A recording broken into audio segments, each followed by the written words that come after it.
Quelcay Bicentenario, dirección y conducción Alba Choque y John Rodríguez, producción y edición Laura Valdivia. Bienvenidos a Quelcay Bicentenario, programa dedicado a la difusión del patrimonio y arte en nuestro país. En este tercer programa tenemos como invitada a la doctora e historiadora del arte y comunicadora, docente universitaria, Alba Choque Porras, que justamente a puertas del Bicentenario, donde hay mucha historia por recorrer, ella nos va a explicar y nos va a dar a conocer la representación de la proclamación de la independencia a través del arte. Bienvenida, Alba, ¿cómo estás? Muy bien, John, muchas gracias. Bueno, colega, amigo de este programa que estamos tratando de impulsar a través de Quelcay y nuestras redes sociales. Bien, efectivamente, yo voy a empezar reseñándote primero, John, cuáles van a ser los artistas de los cuales vamos a presentar imágenes y analizarlas. La mayoría, como verás después en las imágenes, son referentes dentro del imaginario nacional. Uno de ellos será Ignacio Merino, a través de la pintura La Proclamación de la Independencia del Perú de 1850, y seguramente la Proclamación de la Independencia de Lepiani de 1904 es la más icónica y la más utilizada, como también veremos en imágenes más adelante.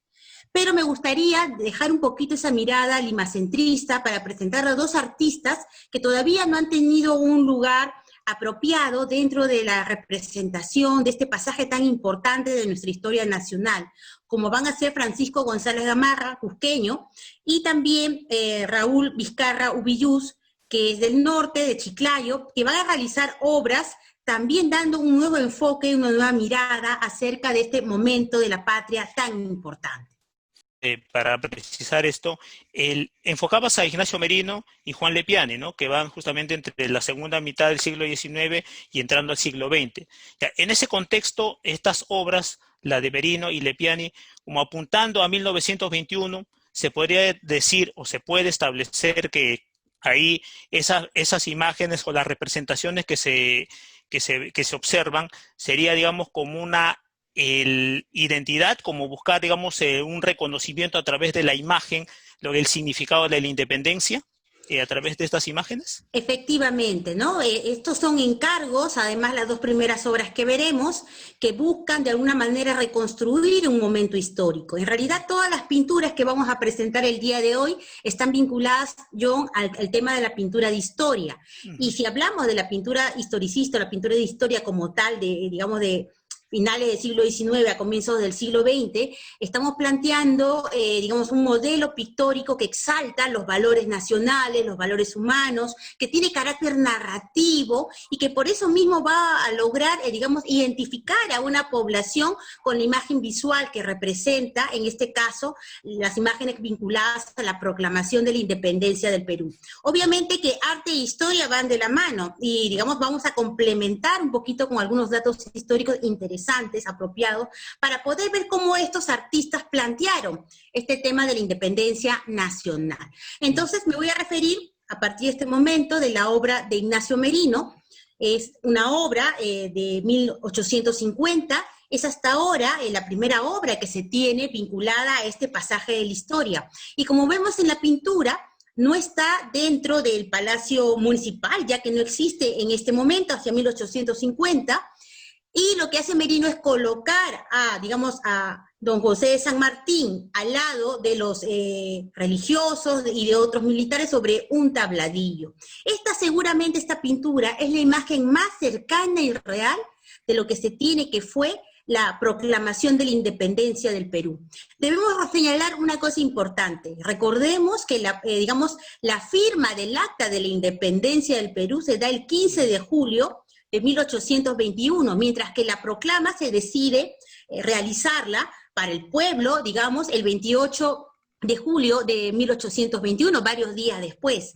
Y como vemos aquí, lo que hace Merino, digamos, es representar, digamos, tal cual como se llevó a cabo la documentación de la época, nos señala que San Martín coloca un estrado donde se encuentra actualmente delante del Palacio de Gobierno, hacia, digamos, hacia el frente opuesto, ¿no? Con lo cual, digamos, Merino se ciñe, es un pintor académico por excelencia, está en una primera etapa, es cierto, y tendrá mejores luces porque no es la mejor de sus obras, pero va a plantear un referente de aquí en adelante, hasta seguramente la obra de Lepiani, para la ejecución de este tipo de tratamiento de pinturas, ¿no? Quería señalar además que esta pintura que estamos viendo es una copia de un original de Merino, realizada por la artista peruana Edna Velarde. En realidad, Velarde estudió varios ciclos en la Escuela de Bellas Artes y continuó después de una manera autodidacta en el tratamiento de la pintura. Después va a ingresar a la Facultad de Letras de la Universidad Nacional Mayor de San Marcos, donde se va a conectar además con ese mundo del arte y la cultura. Y es ahí donde seguramente debió haber tomado contacto con Gustavo Pons Musso, un gran historiador, ¿no? Sanmarquino, además, y lo que hace Edna, muy jovencita, digamos, le propone Gustavo Pons Musso y otros también otras instituciones que recree y que haga copias de, digamos, de algunas pinturas que no se podían exhibir porque no eran propiedad de la institución. Edna Velarde hace, digamos, unas primeras obras para el Instituto Sanmartiniano y después la Sociedad Benemérita también le encargará otra serie de construcciones para reconstruir la imagen nacional, no solamente de la independencia, sino otros pasajes de la guerra con Chile, vinculados sobre todo a los temas de los héroes nacionales, ¿no? Entonces vemos aquí cómo es que un primer punto interesante, cómo los historiadores puros y duros como Pons Musso se alían con artistas para poder construir la imagen. ¿Para quién? Para los docentes, para los profesores de las escuelas, y por ese medio, digamos, llegar a un público amplio, como son los escolares, los padres de familia. Pensemos que estamos con Pons Musso y mediados de la década del siglo XX. Entonces, esta obra de Merino, que sirve como base para recrear un pasaje de los textos de Pons Musso, pues, digamos, va a ser reinterpretada no solamente por Edna Velarde para el Instituto Sanmartiniano, sino que también la vamos a encontrar en el Museo de Huaura. Miguel Ángel Silvesquén en el primer programa comentaba de los valores que tiene el Museo de Huaura, y ahí también hay una copia importante. Las dos obras son muy parecidas porque Edna Velarde sabe apropiarse del carácter pictórico de Merino para, digamos, dejar una obra muy parecida al original. Por otro lado, Edna Velarde no solamente pues copió esta obra de Merino Young, sino también hizo otra versión interesante acerca del desembarco de San Martín en Paracas, como vemos en la imagen. Una pintura que se encuentra en el Instituto Sanmartiniano también. Edna Velarde tiene dos líneas de acción, ¿no? La copia del original de un artista y por otro lado tendrá creaciones propias, ¿no? Entonces, por ejemplo, hazme este tema de representación sobre este pasaje, sobre este hebre. Y yo creo que ahí está el gran valor de Edna Velarde. Cuando, por ejemplo, en esta obra que vemos al ejército de San Martín que llega a Paracas, pero adelante, en primer plano va a colocar a un pescador de Pisco, un pescador de Paracas, y de esa manera le va a dar protagonismo al pueblo, por encima inclusive de los militares. Ella inclusive comentó en una entrevista que se habían un poco exaltado los militares cuando vieron la obra, pero ella justificó la razón de ser de este personaje en la primera plana, en la primera línea de esta pintura. El otro personaje importante, John, es Juan Lepiani, ¿no? Juan Lepiani es hijo de italiano y de peruana. No existe una Escuela Nacional de Bellas Artes y al igual que otros artistas va a tener que emigrar hacia Europa. Aquí se forma académicamente, digamos, con Ramón Muñiz, artista español, tan conocido por el repase, esa pintura acerca de nuestros combatientes en la guerra con Chile. Y también va a ser discípulo de Francisco Macías, va a participar de sus talleres. Y pues obviamente el joven Lepiani va a sobrevivir, ¿no?, a la guerra, porque él nace en 1864, ha sobrevivido a la guerra con Chile, y un pintor que ha pasado una guerra tiene mejores recursos para enfrentarse a la representación visual de la misma. Y aquí vemos algunas imágenes tan conocidas también, como son las obras de la guerra con Chile, como La Respuesta, ¿no? Y también está de aquí El Último Cartucho. Ambas obras se encuentran en el Museo de Combatientes del Morro de Arica, en el Centro Histórico de Lima, ¿no? Donde nos muestra cómo es que ha calado profundamente en la representación de los personajes, y de esta manera Lepiani de Mayo se convierte en un promotor de la reconstrucción nacional, pero a través de la imagen. Un pueblo que psicológicamente está mal, no avanza. Y Lepiani, pues lo que hace es elevar la moral de toda una nación a través de estas pinturas, ¿no? Pero la obra más importante de Lepiani es seguramente, y más conocida alrededor vinculándonos al tema del Bicentenario, será la proclamación de la Independencia Nacional, la Jura de la Independencia por el general don José de San Martín. Y solamente aquí estoy poniendo dos imágenes, en fin, hay otras más también donde nos muestran cómo medios de comunicación, publicaciones seriadas, libros, han tomado, digamos, esta imagen como el Aladid, ¿no? Digamos, el modelo más importante para regresar de alguna manera a ese hecho histórico, ¿no? Como tenemos, por ejemplo, como la revista Mundial, el 28 de julio de 1920, pues pone en su portada, Mundial era una revista muy importante en ese momento, que vinculaba no solamente temas más que de noticias, pues había muchos temas culturales, de literatura, de arte, de música, y también, por supuesto, de historia, ¿no? Entonces lo pone en la portada, esta pintura, y también, inclusive en el siglo XXI, revistas como del Comando Conjunto de las Fuerzas Armadas, como la que tenemos en la imagen.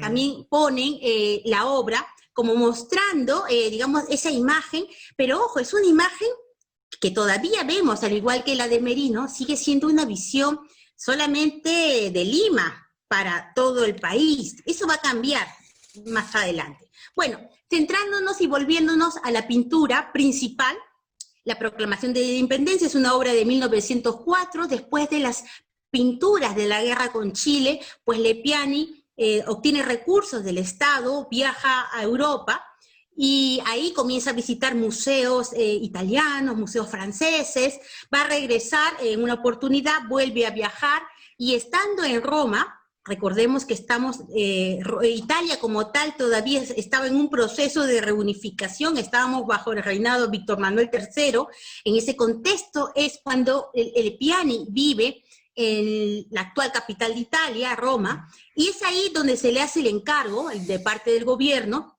a que ejecute la imagen de la proclamación de la independencia del Perú.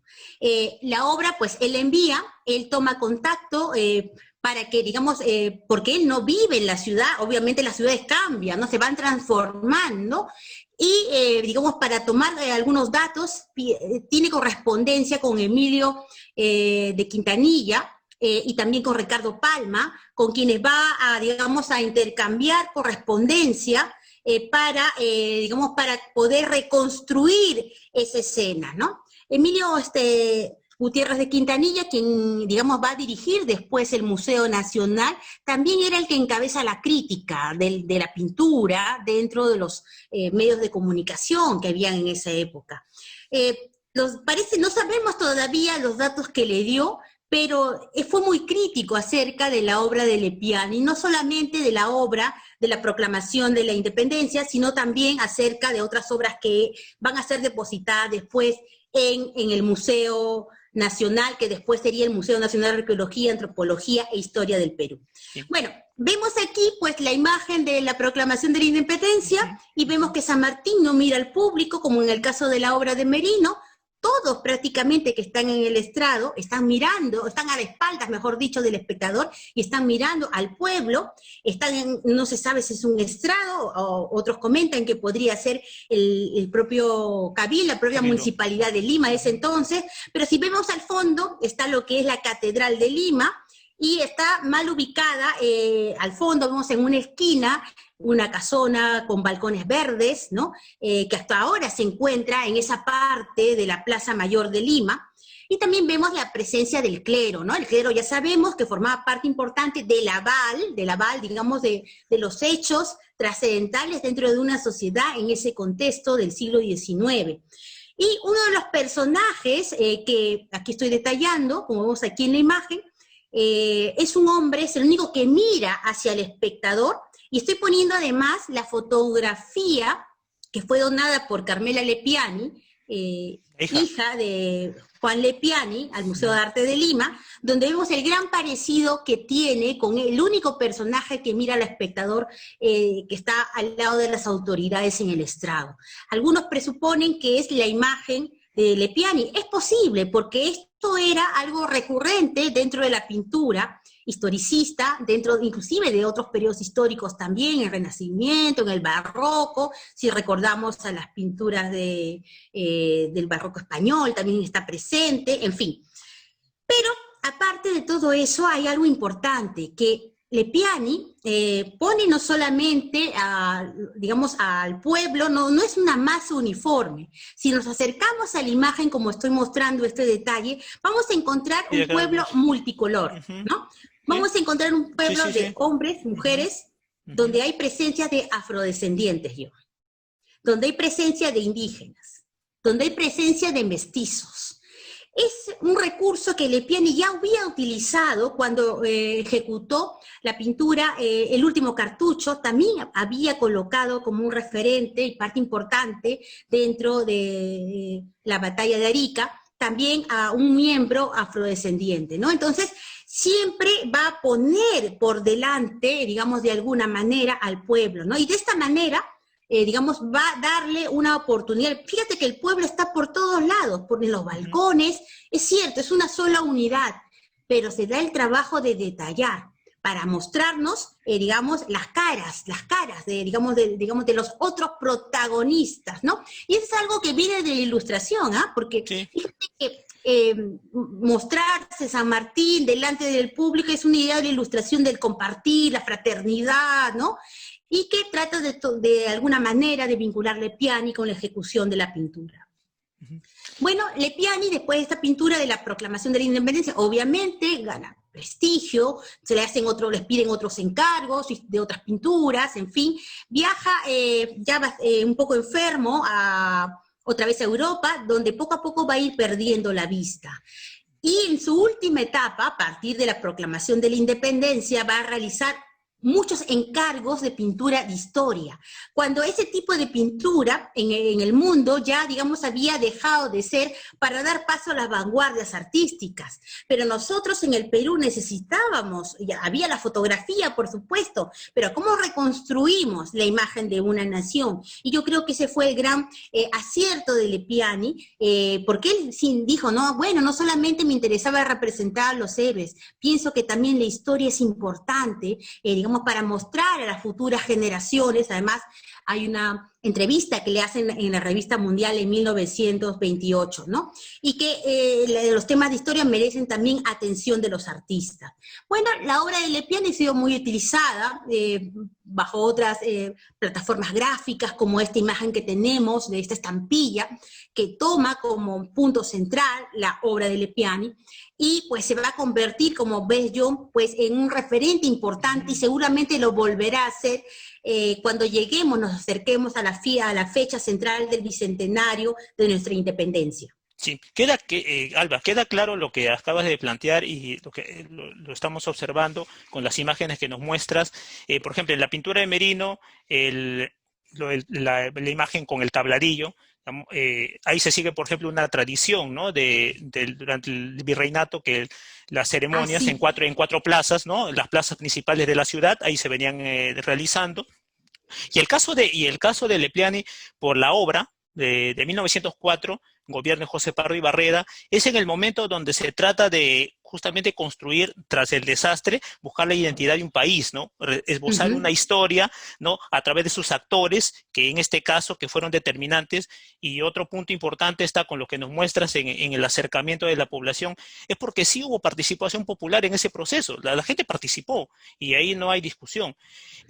Sobre las otras artistas que nos habías mencionado, el otro artista, en este caso Raúl Vizcarra, y el Francisco González, si no me equivoco, por lo que has planteado, la obra es de 1971, de uno de ellos, Así es. y de 1953.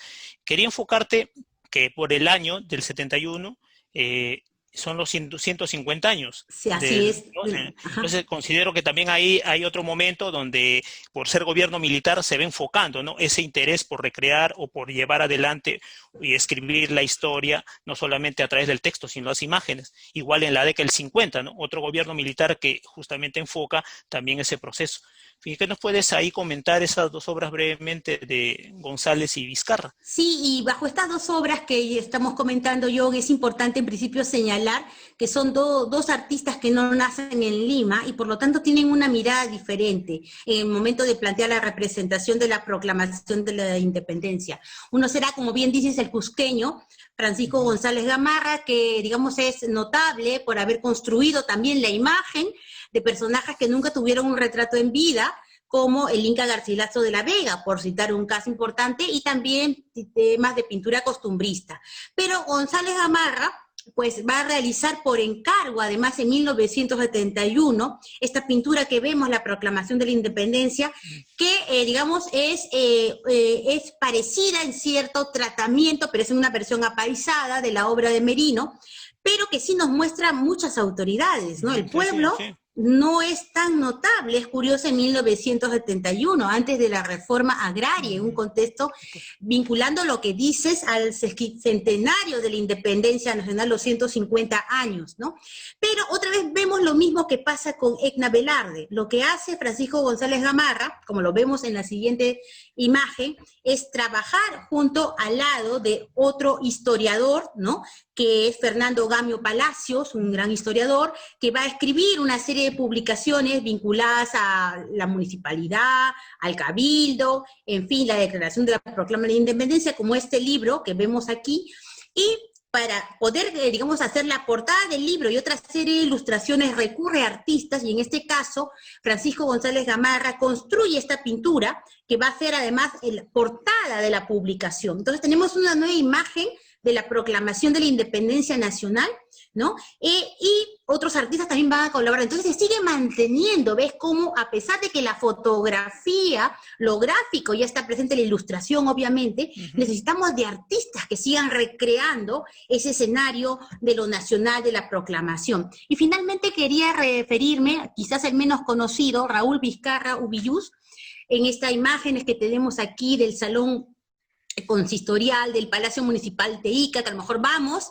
y no nos damos cuenta que al fondo está esta gran pintura, es muy grande, 6 metros por 5 metros, de este artista chiclayano, algunos lo citan como trujillano. Pensemos también si es que en un momento, esta pintura es de 1953, pues Chiclayo y Trujillo todavía no estaba bien delimitada y a lo mejor es posible que haya esa confusión, pero él es de Chiclayo, además está reseñado en algunas publicaciones, y él no solamente ha trabajado en Ica, ha trabajado también en otros espacios, ¿no?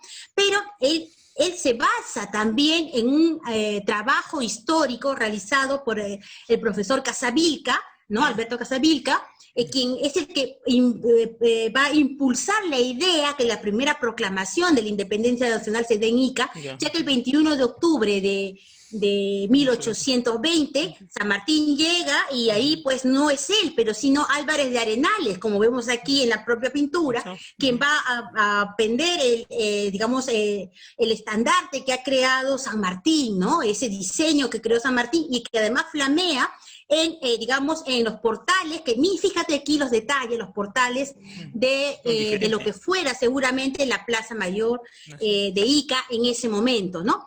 Y esta última imagen que estoy mostrando, pues es también una obra de Raúl Vizcarra, que se encuentra también en el Palacio Consistorial al lado, donde nos muestra la despedida de Bolívar, porque sabemos que Bolívar estuvo ahí.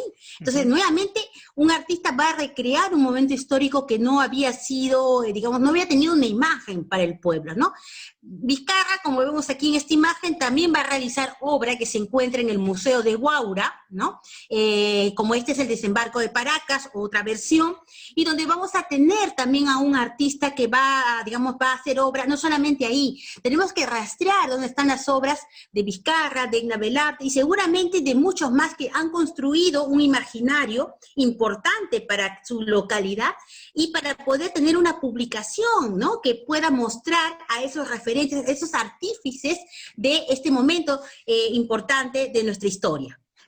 Bien, Alba, totalmente preciso y también estoy impresionado por las últimas imágenes que, digamos, no las conocías a fondo, digamos, de manera visible, o sea, poder visualizar esto. ¿Algunas conclusiones que nos puedes precisar aquí antes de finalizar el programa, de lo que nos puedes detallar acerca, ¿no?, de qué rescatamos, por ejemplo, respecto a las últimas pinturas, o de repente hay otros artistas también que podemos encontrar que nos pueden enfocar esos temas? Quería incidir, John, que a Edna Velarde, por ejemplo, y a otros artistas que han hecho copias de originales, pues se les ha tildado de que no tienen creatividad. Y eso no es así. Gracias a ese trabajo, otras instancias, otros espacios han podido tener imágenes que seguramente no hubieran sido accesibles. Y por otro lado, para finalizar, está el tema de que, la pintura de historia ya no debe darse porque estamos en el siglo XXI, no. La pintura de historia no ha muerto, ni va a morir tampoco, mientras necesitemos todavía reconstruir pasajes de nuestra historia, no solamente el tema de la independencia, sino también de momentos de nuestros diferentes pueblos, regiones, que necesitan creer en una imagen, tener un referente para poder vincular lo que tú comentaste al inicio del programa, el tema de la identidad. La imagen tiene muchísimo poder, y lo seguirá teniendo, pero obviamente tiene que ser bien encaminada, pero necesitamos descubrir a esos artífices que todavía la historia del arte no les ha dado su justo sitial. Bien, Alba, agradecemos tu participación, muy ilustrativo todo, agradeciendo siempre, y bueno, que consideramos de que en adelante este tema de la imagen, su reconocimiento, su estudio tiene que ser prioritario dentro de este proceso que estamos a punto de llegar. No solamente está el hecho histórico, también está la imagen que es precisa y que nos puede detallar más alcances al respecto. Agradeciendo nuevamente tu participación, muchas gracias, y amigos, estaremos la próxima semana con un nuevo programa, otro invitado y otra temática para desarrollar aquí en Quelcay Bicentenario, Patrimonio y Arte por siempre. Muchas gracias, nos vemos. Quelcay Bicentenario, dirección y conducción Alba Choque y John Rodríguez, producción y edición Laura Valdivia.